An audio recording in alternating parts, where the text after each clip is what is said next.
Donc en janvier 2021, j'ai changé mon Samsung S7 pour le Huawei P30. J'ai changé de smartphone pour plusieurs raisons.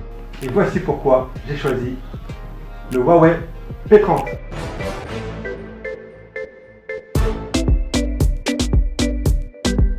Et 6 mois d'utilisation plus tard, je vais te donner mon ressenti en présentant les inconvénients du Huawei P30.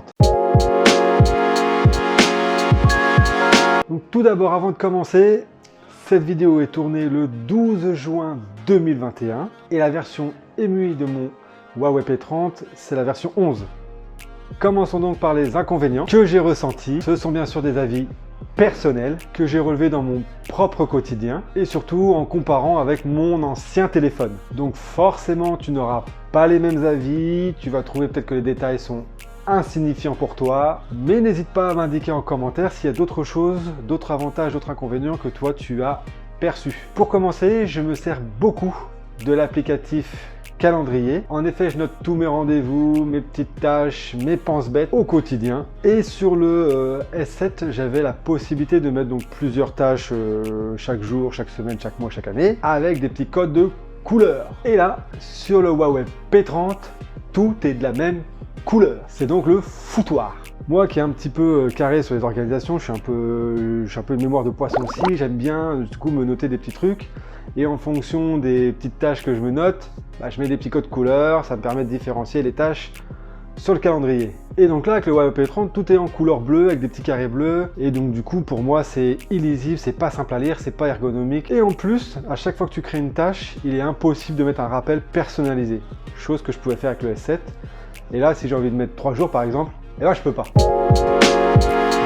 Sur mon S7, j'avais un petit capteur à l'avant de l'écran, qui était à côté de l'objectif selfie. Et en fait, ça me permettait, si je passais la main devant, du coup, ça permettait d'afficher l'écran principal, donc l'heure avec la date du jour. Et donc, ça évitait de prendre le téléphone, de devoir l'allumer avec le bouton d'alimentation pour pouvoir éclairer et allumer l'écran. Et là, avec le P30, eh ben ça marche pas, il n'y a pas de capteur, il n'y a rien qui permet de pouvoir justement éclairer un petit peu l'écran sans forcément devoir l'allumer avec le bouton d'allumage. Un petit confort en moins. Ah là, on va aborder un point chaud et très étonnant pour moi. Comme je te le disais, j'ai eu un Samsung S7, avant j'ai eu un Samsung Note 2, donc peut-être que c'est la particularité des Huawei, tu vas me dire en commentaire si tu as déjà eu des Huawei, mais ça m'a beaucoup interpellé au tout début de mon utilisation. Si ton téléphone est éteint, écoute bien, si ton téléphone est éteint et que tu décides de le brancher pour le recharger, qu'est-ce qu'il fait ce con? Il s'allume. Mais pourquoi? Et si j'ai envie de recharger mon téléphone éteint? Moi, ça me paraît logique de recharger un téléphone éteint. Ça évite la surchauffe, ça évite de consommer le téléphone alors qu'il est censé être rechargé. Du coup, pour remédier à ça, je suis obligé de recharger le téléphone allumé, de le brancher et de l'éteindre pour pouvoir le recharger éteint.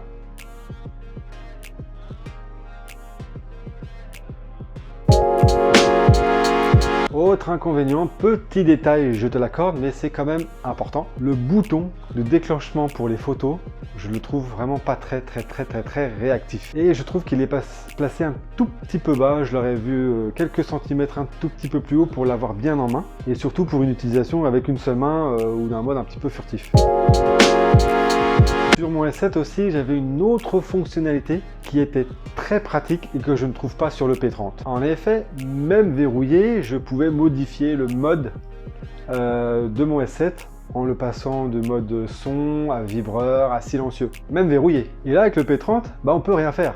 Le téléphone est verrouillé, tu t'as beau descendre en haut ou en bas à droite, machin, bref, tu ne peux pas modifier.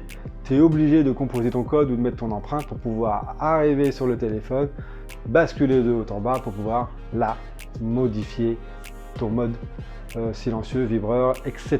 Ce sont des tout petits détails en effet que j'ai repérés au quotidien mais qui peut justement différencier d'un smartphone à un autre. Donc effectivement au départ ça m'a un petit peu perturbé puisque je changeais de téléphone, mais c'est vrai que au fil du temps c'est un peu comme tout, on s'habitue.